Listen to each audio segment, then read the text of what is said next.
Assalamualaikum warahmatullahi wabarakatuh. Waalaikumsalam warahmatullahi wabarakatuh. Gimana kabarnya anak-anak pada pagi hari ini? Tentunya dalam keadaan sehat ya. Ya baiklah, kita dalam keadaan pandemik ini kalian harus menjaga imun ya. Ini salah satunya untuk memutus tali rantai penyebaran COVID-19.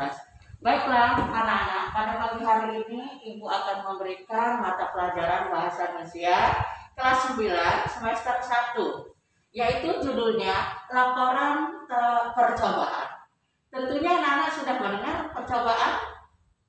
Masih ada yang ingat apa yang maksud dengan laporan percobaan? Baiklah, kalau kalian belum ingat karena kita sudah lama tidak belajar tentang mereka ya, Ibu akan jelaskan yaitu pengertian laporan percobaan. Laporan percobaan yang dimaksud dengan laporan adalah teks yang berisikan proses dan hasil sebuah percobaan. Inilah yang dimaksudkan dengan laporan percobaan ya.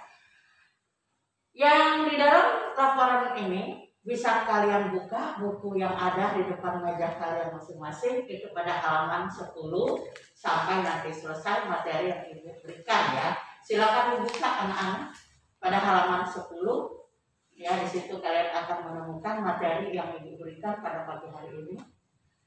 Ibu ulangi lagi ya, pengertian daripada laporan percobaan. Laporan percobaan yaitu teks yang berisikan proses dan hasil sebuah percobaan. Hasil sebuah percobaan ya. Nanti Ibu akan jelaskan yang mana maksudnya hasil dari percobaan. Ibu akan melanjutkan dahulu ciri-cirinya. Yang laporan percobaan ini harus ada ciri-cirinya. Jadi beda dengan tulisan lain ya. Ciri-ciri laporan percobaan yang pertama adalah objektif. Jadi tidak menganggal, tidak mengada-ada, tidak bohong dia ya. Jadi harus benar-benar ada. Itu yang dimaksud dengan objektif anak-anak ya. Yang kedua, fakta. Ya, di dalam laporan percobaan ini harus ada fakta, bukan rekayasa, bukan bohong. Jadi kalau kalian membuat percobaan itu harus berdasarkan fakta. Itu yang dimaksud dengan fakta, mengerti ya, fakta, paham? Yang ketiga, bahwa percobaan itu harus lengkap. Jadi kalau kita membuat suatu percobaan harus lengkap. Jangan kita setengah jalan membuat sebuah percobaan, kita masih mencari-cari lain apa alat-alat atau barang-barang yang kita butuhkan. Jadi kita harus lengkap. Ya, ini ciri-cirinya. Yang terakhir, ini memiliki kebahasaan yang baku. Masih ingat kata-kata baku? Di dalam bahasa Indonesia itu ada dua bentuk. Bahasa baku itu denotasi dan bahasa non baku itu konotasi. Yang dikatakan denotasi ini kata-katanya yang sudah menurut tata bahasa. Apa yang maksud dengan tata bahasa? Susunan, aturan. Jadi kita tidak boleh menggunakan bahasa yang tidak baku, misalnya bahasa daerah. Ya, jadi kita harus menggunakan bahasa yang baku, yang benar, yang telah disahkan di dalam kamus bahasa Indonesia. Itu yang dimaksud dengan baku. Paham? Ingat ya kata baku. Jadi di dalam laporan, di dalam menulis laporan percobaan, kita tidak boleh menggunakan bahasa kias atau bahasa daerah. Jadi kita harus menggunakan bahasa yang benar, baik dan benar. Ya, sesuai dengan situasi dan kondisi kita menulis atau kita membuat sesuatu. Ya. Ini ciri-ciri laporan percobaan. Yang berikutnya di dalam teks, tadi teks ya, teks itu ya, teks yang disajikan. Ini harus ada strukturnya. Apa yang dimaksud dengan struktur? Ada yang sudah paham? Ada yang masih ingat strukturnya? Ya, struktur ini sama saja dengan susunan. pertama kalau kita di dalam suatu ruangan, kita ini ada struktur bangunan. Kalau kita tidak mempunyai fondasi, tidak mempunyai struktur, bangunan ini mungkin ambruk ya. Jadi strukturnya ada sudut-sudut tiang, itu strukturnya itu. Ya kalau tidak ada tiang penyangga, tiang yang besi, misalnya ambruk bangunan. Sama seperti tulisan kita. Di dalam tulisan kita itu ada susunannya, ada strukturnya. Ini struktur susunan, ya. Nah, ada strukturnya. Yang satu strukturnya harus jelas, judulnya apa yang akan kita tulis di dalam laporan percobaan. Jadi yang pertama harus ada judulnya apa, misalnya belajar yang baik, misalnya cara belajar yang efektif, itu yang akan kita tulis atau yang akan kita laporkan. Atau misalnya bagaimana cara kita membuat sayur asam misalnya. Ya, itu judul ya. Yang kedua, tujuannya apa? Untuk diberikan kepada siapa tujuannya? Jadi harus ada tujuan ya supaya orang bisa membuat sayur asam yang baik dan benar atau yang sedap atau yang mantul istilahnya. Tapi nggak boleh kata mantul ya, kita harus menggunakan bahasa yang baku. Ya.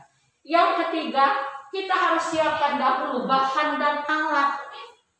Bahannya apa kalau kita akan membuat laporan percobaan membuat sayur asam? Apa coba? Ya, apa bahannya? Yang pertama ada kacang, ada gori, ada daun salam, ada asam jawa, ada terasi dan lain-lain lah. Bagaimana? Alatnya apa? Membuat sayur asam itu bisa dengan kuali, itu kan termasuk alat, ya. Atau dengan panci, atau dengan apa, itu alat, ya. Yang ketiga, langkah-langkahnya. Langkah pertama, misalnya yang cewek, ibu tanya, kalau membuat sayur apa langkah pertamanya? Apa coba langkahnya? Buat sayur coba. Atau kamu masak nasi, apa langkah pertama? Hah? Cuci berasnya. Iya, cuci berasnya. Ambil dulu ya berasnya, cuci berasnya. Terus kasih air. Kalau dimasak di kompor atau di magicom, ya bagus itu. Ya, itulah hal ini. Langkah-langkahnya. Ya, itu langkah-langkah. Yang kelima, hasilnya bagaimana? Hasilnya tadi kamu masak nasi misalnya, matang, sempurna, bagus, tidak lembek, tidak kekerasan, ditulis. Ya. Yang terakhir, bagaimana kesimpulannya? Kita misalnya kalau sudah tadi hasilnya, baru kita simpulkan bahwa membuat sayur asam atau masak nasi begini. Atau setelah itu kita simpulkan, kita sajikan, ini untuk dimakan untuk 5 orang misalnya ya. Ini. Ya. Jadi jadi yang terakhir tadi kesimpulan. Bisa dibacakan di buku paket kalian pada halaman 10 sampai dengan 20 itu sudah diberikan semua materi tentang laporan percobaan. Ada yang masih mau tanya? Ada yang mau tanya, silakan.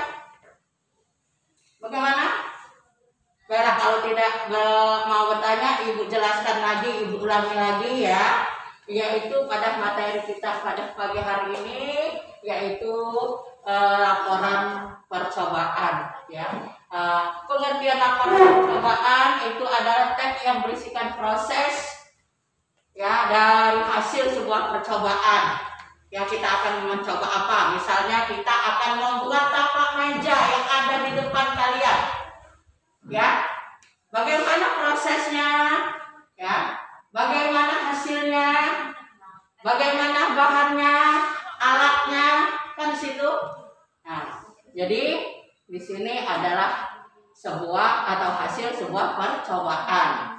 Yang kedua, itu harus mempunyai ciri-ciri. Jadi tulisan teks satu dengan teks yang lain itu berbeda. Di sini kita akan membahas mengenai laporan percobaan. Dia mempunyai ciri-ciri tersendiri. Yang pertama, objektif. bahannya ada, barangnya ada, tidak mengada-ada, tidak bohong, tidak rekayasa, ya. Yang kedua fakta, jadi nyata, dia tidak menghayal kita, tidak halu kata kamu sekarang istilahnya, ya. Yang ketiga lengkap, akurat tadi. Yang keempat terakhir ini memiliki bahasa yang baku, bahasa yang baik dan benar, ya.